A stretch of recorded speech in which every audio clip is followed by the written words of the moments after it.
Nesie sa rok 2009. Vysielame správy z plavby moreplavcov. Volali sme nebezpečnými bojami, písmen a čísel.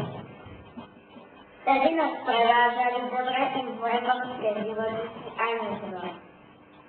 Každý moreplavec sa musel naučiť o seba postarať, lebo rodičia pri nás neboli. Zvládli sme výlovu mečov, nožov, lodičiek i klíčok. Samostatne sme na palube skladali fľašky, vyťahovali vodu z kotvu a držali pri búrke kormidlo. Navštívili sme niekoľko ostrovov a spoznali sme breh i zvyky domorodcov.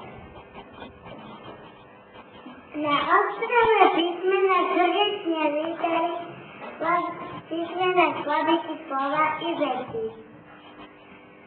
Moje písmena líridy so slovami, ktoré nám človek učili. Na ostrove Číta sme s domorodcami tancovali bojový matematický tanec. Z matematického ostrova nás zasvetú do tajov čísel, znakov, výsledkov.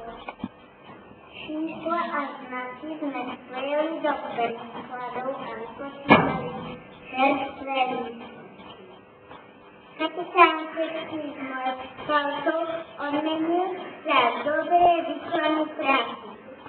V 8. hre sme narazili na stratené ostrovy, kde nás duchovia chceli vyvolať z hádky, striedky a nenávisť.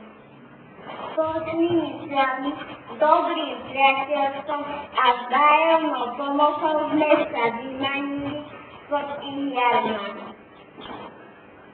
Nalodili sme sa na našu loď a opäť plávame do nekonečných dialog. Nebojte sa o nás, o pol roka sa vám ozveme s novými správami. Všetci sme správni a máme veľa síl na to, aby sme túto cestu zvládli